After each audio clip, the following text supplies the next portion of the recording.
salut, c'est Rosalie et Morgane. Et aujourd'hui on vous parle d'un super animé, un gros coup de cœur. Ballroom et Yokoso. Welcome to the Ballroom, selon son titre international. Yes, allons-y. Alors franchement c'est un énorme coup de cœur, c'est THE coup de cœur de la saison été 2017. Oh, le gros coup de cœur. Et pourtant ça s'était pas déclaré comme ça au départ, on vous en avait parlé dans notre gros live qui parlait des animés 2017, on vous avait parlé de plusieurs animés dont celui-là, mais il a pris son temps pour éclore et franchement là à l'épisode 9 c'était trop clair, c'était oh le gros coup, c'est the best, c'est le meilleur, c'est la fleur qui s'épanouit.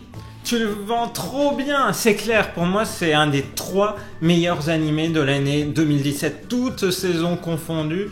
Vraiment c'est une grosse claque tellement la réalisation est incroyable, les personnages sont extrêmement attachants, le rythme est fantastique, la musique est parfaitement en accord, bref, gros bonheur. Oui, et franchement, il y a des animés qu'on regarde qui sont juste du divertissement distrayant, ou alors on peut s'émouvoir un petit peu et tout ça. Mais là, non, ça marque son empreinte. Ça fait partie des animés où tu te dis, tu vas t'en souvenir toute ta vie, tellement il y a une intensité énorme. Complètement. En fait, il est peut-être temps qu'on évoque le thème, la danse de salon. Ouais, alors quand on dit danse de salon, on pense à Danse avec les stars. En fait, ça fait plutôt comme Sophie Ellis Bextor, Murder on the Dance Floor, où ils sont plusieurs justement à danser sur la même piste et puis il faut tenir jusqu'au bout en se faisant juger. Et pour ça, donc le héros est plutôt mauvais, mais c'est parce que il s'y met tout d'un coup, il y a un vide dans sa vie et il se met à la danse alors qu'il est déjà âgé et il se retrouve projeté dedans alors qu'il y a des gens, depuis tout petit, ils font de la danse, quoi. Mais lui, il a un vrai sens, il a un vrai truc, c'est que il fait énormément attention à son partenaire. Et ça, c'est une énorme clé. Non seulement il fait attention, mais en plus il ressent, il exprime des émotions. Et finalement, c'est tout ça, quoi, la danse de couple. Les personnages sont extrêmement bien campés dans leur motivation par rapport à la danse, dans leurs relations les uns par rapport aux autres. Il y a Hyodo-kun, qui est donc le petit génie par excellence que le héros Fujita va découvrir dans le même salon de danse que lui. Et puis, eh bien, il y a le personnage qui va donner le goût de la danse au héros initialement, donc Kaname. Kaname, c'est un grand champion de danse qui a 23 ans, mais qui maintenant est coach dans un salon de danse et qui va entraîner le héros dans cette passion. Le héros qui est totalement attiré par en fait le charme que dégage une de ses camarades de classe, qui en mode lycéenne à ce style-là, et puis en mode danse, en fait, tous les personnages quelque part se transforment. Et cette héroïne, Shizuko, elle dégage quelque chose de totalement différent quand elle est sur la piste. Et justement, dans cette idée de transformation, je trouve qu'il y a un passage qui est super fort, le moment où on se rend compte que ce héros, il peut prendre le lead avec n'importe quel partenaire tellement il est attentif. C'est un passage super fort parce que c'est au coucher du soleil, en pleine nature, il y a un vent qui se fait et une musique super forte.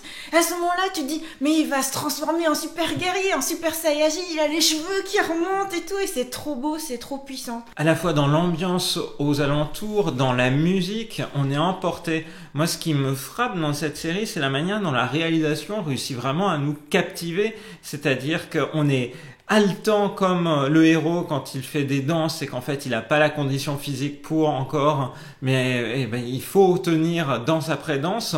Et en fait, la réalisation fait que nous-mêmes, en fait, on est un petit peu épuisé, on sent tous les efforts. Et puis ce moment-là qui est un petit peu à la fois féerique et surprenant, où on sent que le héros arrive à mener sa partenaire, ou plutôt à écouter sa partenaire là où elle veut aller.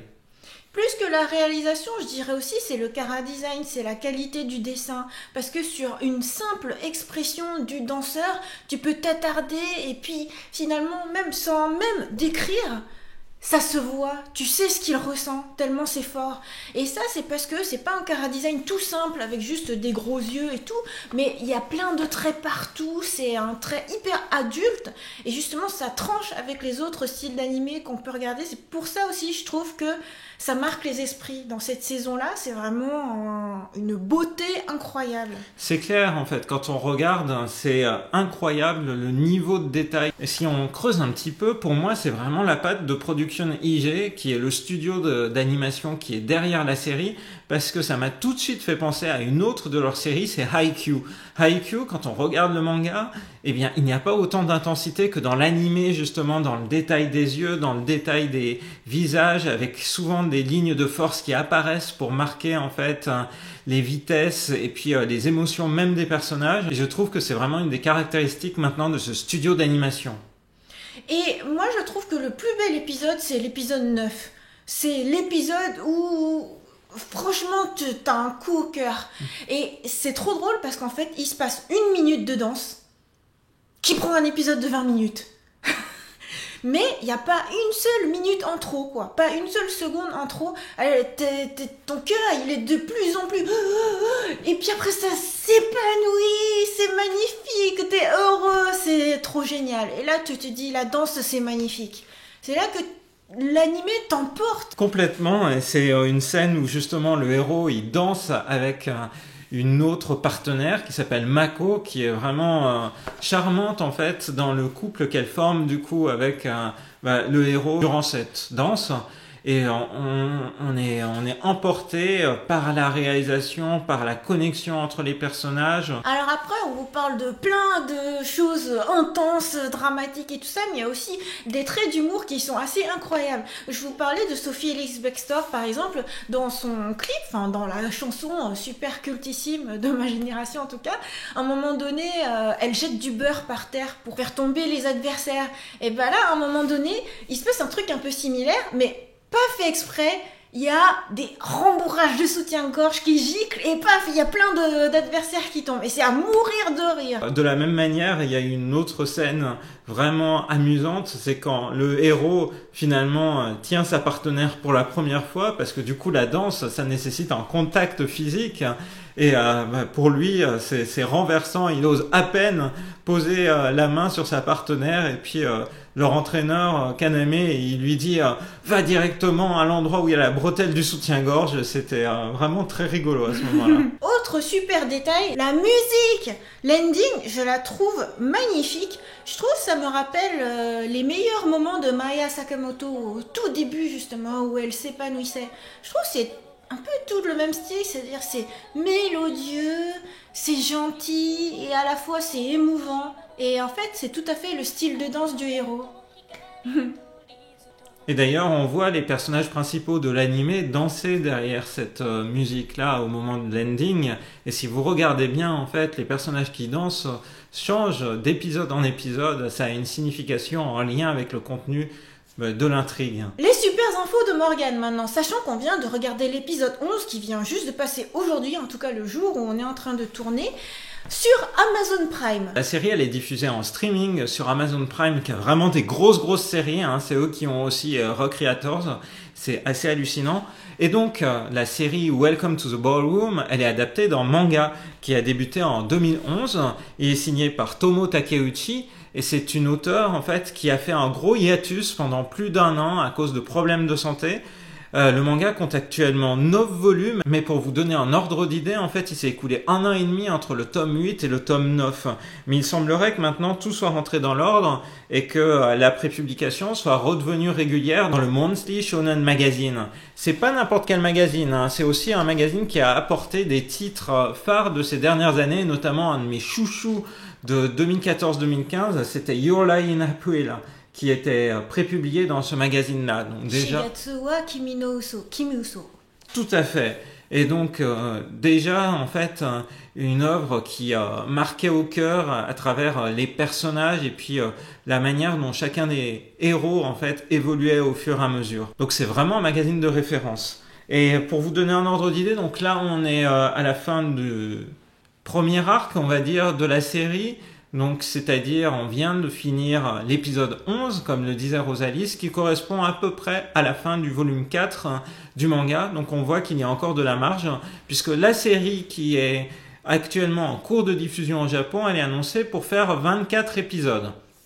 Donc, elle aura démarré en juillet et elle se poursuivra jusqu'au mois de décembre. Et ça, c'est super parce que ça fait un bon point temporel, un bon repère avec une série d'extrêmement bonne qualité. Comme je le disais, réalisée par Production IG, qui est quand même un studio phare, qui a donc réalisé Haikyuu récemment et puis qui était évidemment connu pour sa réalisation des films de Ghost in the Shell dans les années 90.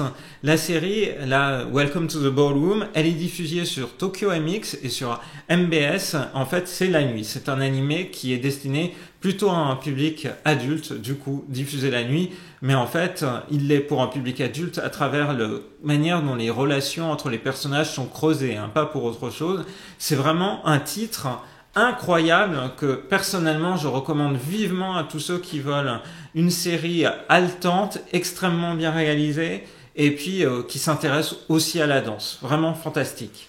Oui, j'espère vraiment qu'il y ait beaucoup de gens qui regardent cet animé, mais j'ai un peu un doute quand même parce que je me dis, dans les offres de simulcast de vidéos à la demande française d'animé, qui est-ce qui va s'abonner comme toi à toutes les plateformes, à la fois à ADN, Crunchyroll, Amazon Prime, je sais pas qui est-ce qui regarde. Hein. Mettez dans les commentaires si vous regardez. Franchement, ça vaut super le coup parce que nos plus gros coups de cœur animés de la saison été, c'est sur Amazon Prime, c'est Recreators et Ballroom et Yokoso. Sachant qu'en plus, en vrai, Amazon Prime, c'est pas tu prends juste un abonnement VOD.